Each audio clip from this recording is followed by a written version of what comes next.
I think the best way to understand the bipolar monster that is Flip Flappers is to look at who created it, or more specifically, how many. The show was directed by Kiyotaka Oshiyama, who spent most of his career in the animation department, having only written and directed a couple of episodes of Space Dandy. Flip Flappers ultimately ended up having 4 different writers, including Oshiyama himself, and the result is kind of a Frankenstein's monster of ideas and styles. I think Oshiyama had an overarching vision for the project, but the different writers ended up compromising said vision. It's a convoluted mess, but a beautiful one all the same. Let's try untangling the monster a bit. Flip Flappers on the onset is a passion project, littered with homages and tributes to other media. It's a visual journey that utilizes metaphors and symbols to explore the characterization of an adolescent girl. It is a complicated redemption plot about a man searching for his omnipotent lover who has become a deity that is viewed by some as a religion. And sprinkled on all of these we have themes of escapism, sexuality, love, philosophy, and probably many more that I can't think of at the moment. However, in spite of Flip Flappers being filled with so many things, there is usually one place it always returns to. So let us talk a bit about Pure Illusion.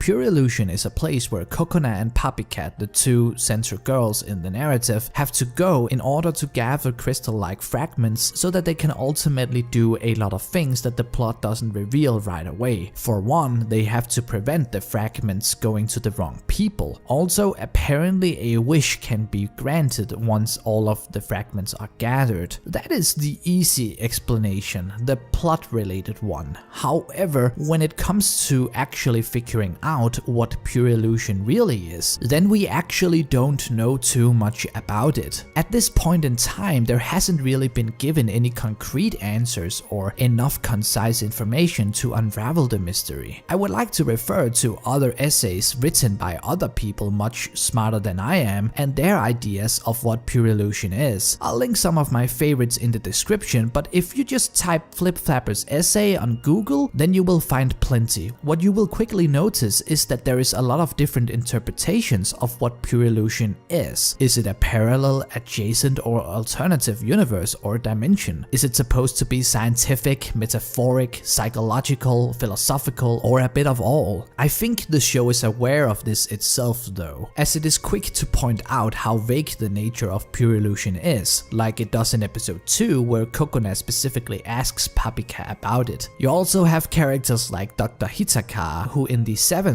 episode states that he actually doesn't know exactly what Pure Illusion is and that there is still a lot to discover. At the same time, we have the obscure Asclepius group who treats Pure Illusion like a religion. With all of this, I would argue that the show, through its characters, is telling us that it is not the point to understand the mechanics of Pure Illusion, the point is what it actually does to the narrative. In regards to finding some sort of sense or mechanics to what is happening, then it doesn't really help that Flip Flappers is as convoluted as it is. The show is littered with symbols, references, and metaphors. Every frame means something, every painting on the wall means something, every fucking flower means something, and because the show is so overflown with intricate details, it becomes hard to tell which of them are supposed to affect the narrative and which are just there as fun Easter eggs. Maybe the goal is to scatter through all the details and find the ones that actually matters, like deleting unnecessary information to decipher a code. Or maybe everything does make sense and we're just all too stupid to see the forest for the trees. I think the best way I can describe Flip Flappers' convoluted nature is to say that it seems to prioritize its themes, symbols, and references so much that it ends up neglecting the story and characters in the same process. The most concrete example of this is in episode 10 and 11, where it is revealed to Kokona that her grandmother has always been a spy by the Asclepius organization. Up until that point, Kokona had been presented as a loner, someone who was only really close to her grandmother, to the point where she would always try calling her whenever she went to Pure Illusion. However, we don't actually spend any time whatsoever seeing Kokona dealing with this this reveal. The plot just kind of moves on. I know that she was brainwashed upon the reveal itself, but the show never looked back and had her reflect on losing someone close to her. At times it felt like the director had a bit too much fun with the homages and references, so he ended up abandoning what's most essential, i.e. the characters. Imagine if something the likes of Neon Genesis Evangelion set out to explore the same themes, metaphors and characters, but only had 13 episodes under its belt to do so. You'd end up getting the same amazing themes, metaphors and characters, but it would be at the cost of the little moments that made the characters work in conjunction with those things. Anyway, let's get back to Pure Illusion. While I'm not that confident in what Pure Illusion is supposed to be, then I'm sure that we can find some interesting answers in looking into what it has been doing to the characters. With that in mind, let's continue to explore.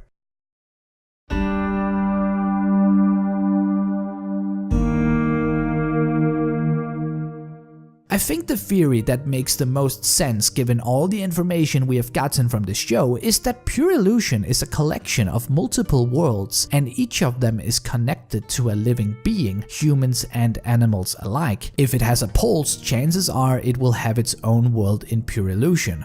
This is somewhat confirmed in the 11th episode where Dr. Salt's father invents a machine named Elpis. Elpis is Greek for the personified spirit of hope, by the way. In this episode, young Dr. Salt says with Elpis we can open the pure illusion of a person, which confirms that every living being has their own pure illusion that certain people can journey into. It is also somewhat confirmed that every pure illusion world consists of at least 2 layers. The first one, which we can call the overworld, is a landscape, a world created by anything and everything relating to the person who is the owner of the world. Impressions, senses, hobbies, passions, dreams and relations, it's all in there in some way, shape or form. However, if you go deeper into Pure Illusion, then you will reach the second layer.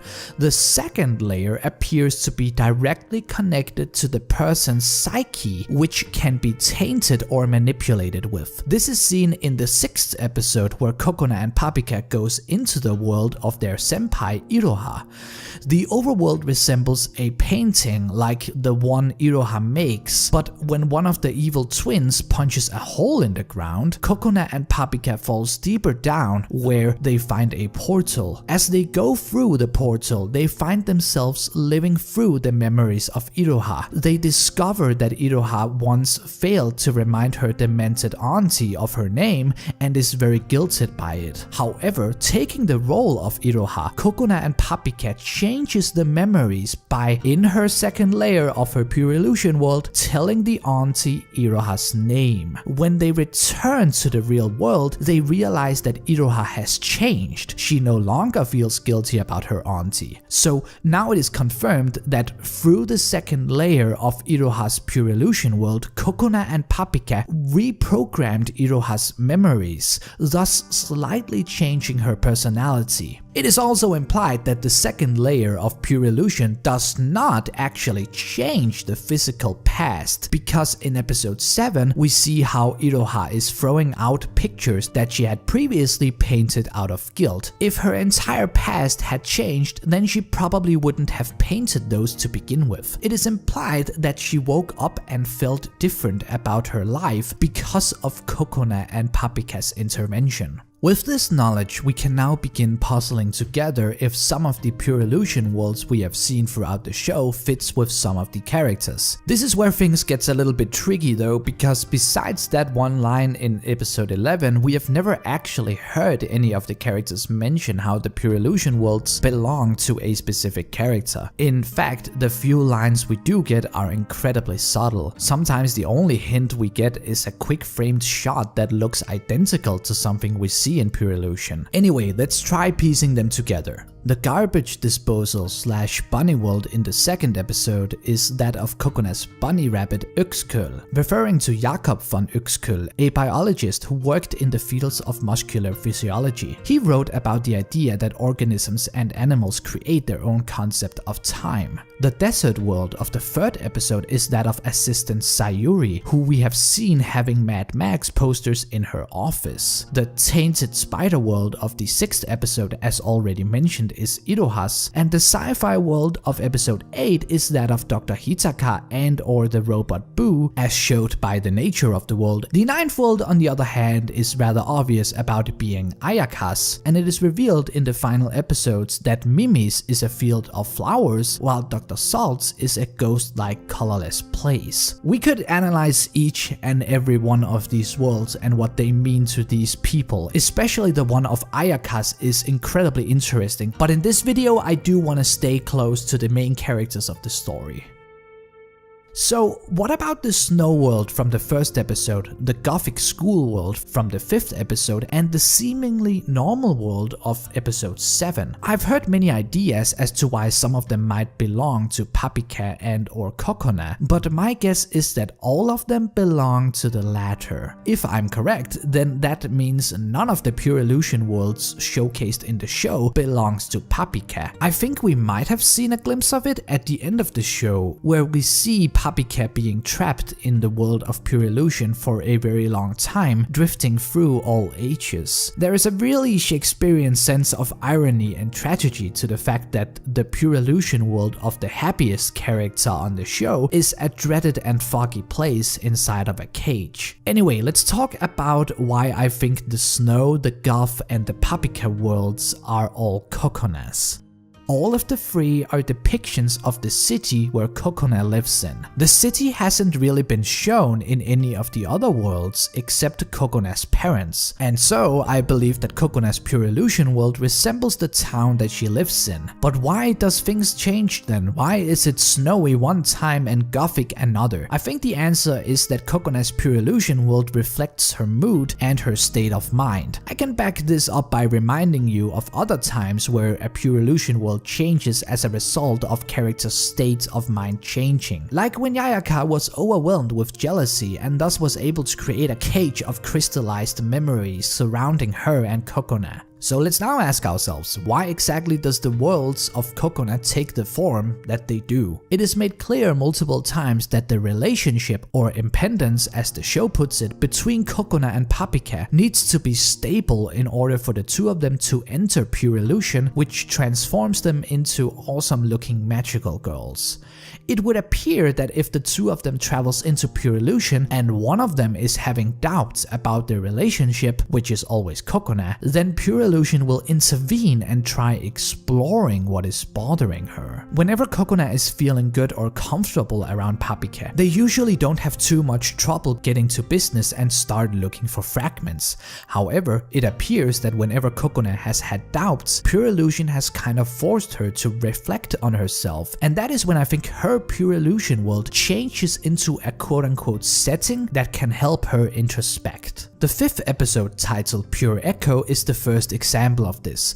The episode is basically a huge middle finger to anybody who has called the show Yuri bait. The Pure Illusion world of this episode is that of an all-girls school in a gothic horror setting. The world traps Kokona and Paprika in a time loop where they keep repeating the same day over and over as they slowly become more comfortable with one another. There is a lot of implications and symbols of girl-on-girl love present here. They sleep close in the same bed, Kokona becomes comfortable with Paprika getting closer to her, and then there is the lily flowers displayed everywhere. Lily translates into Yuri, by the way. I told you that the fucking flowers meant something too. The episode shows a setting where Kokona and Paprika are being forced into a romantic relationship, and the entirety of the creepy horror setting symbolizes how wrong that is and feels. I think the giggling girl symbolizes a physical representation of the social conventions and constructs that at times dictates your identity, or in this case, your sexuality, for you.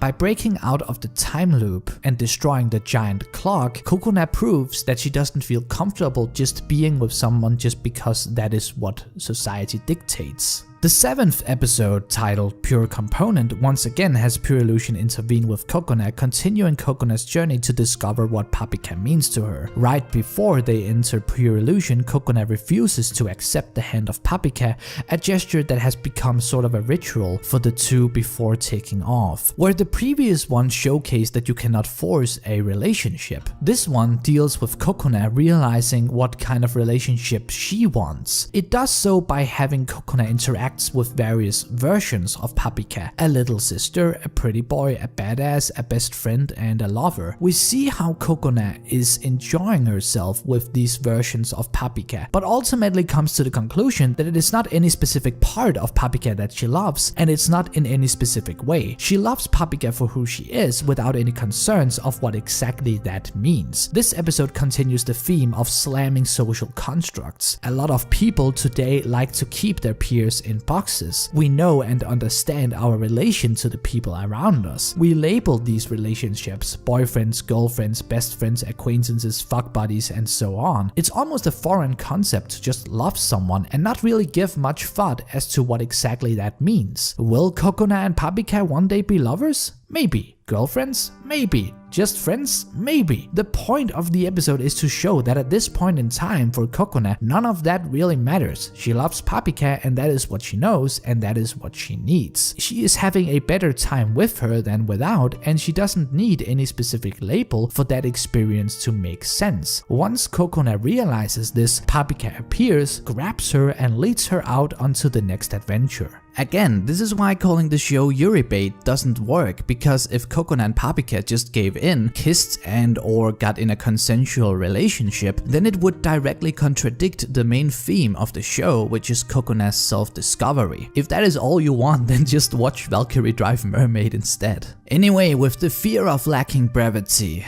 oh, who the fuck am I kidding? I've already repeated myself throughout this entire thing. Let us summarize. Flip Flappers is a show that is primarily based around the protagonists consistently entering an enigmatic place known as Pure Illusion for the purpose of collecting fragments. I believe Pure Illusion is a place consisting of multiple worlds, all derived from individual living beings. In some of the episodes, we get to experience how Pure Illusion works as a means of self-discovery and introspection. In others, it is revealed that Pure Illusion has a second layer that can be delved into to manipulate the owner's memories. One thing all of them have in common is the fact that even the simplest of episodes give us so much interpretable material that invites us into the lives and psyche of the people the worlds are based on.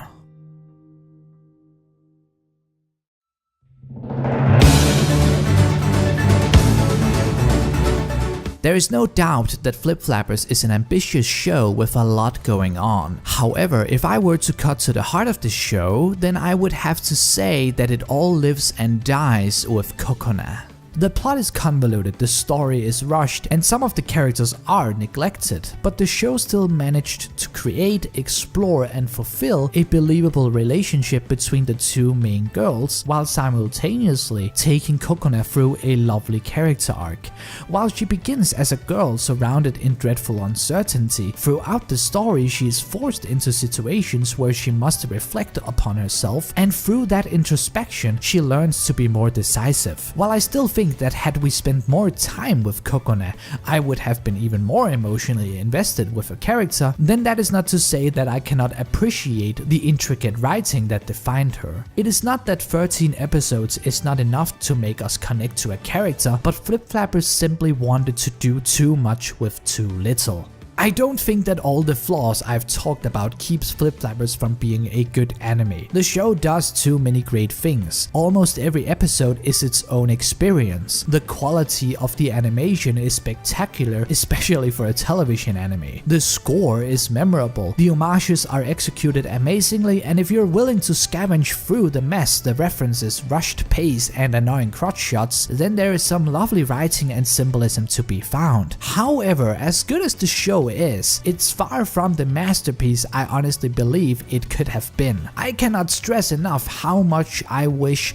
I could have gotten a few more moments with these characters. There was a really interesting and well thought out mythos to the show that I think more episodes could have explored even further. I think the show is praiseworthy because it tries something different. That is not to say that all an anime have to do in order to be good is to be different, but if it can introduce something new and could actually succeed at that, then yeah, I do think that is admirable. Is Flip Flappers an instant classic or well-crafted narrative? No, but I think it's a beautiful pandemonium of interpretable material that will be analyzed upon for a long time to come. Oh, and it also happens to be incredibly endearing and fun as well.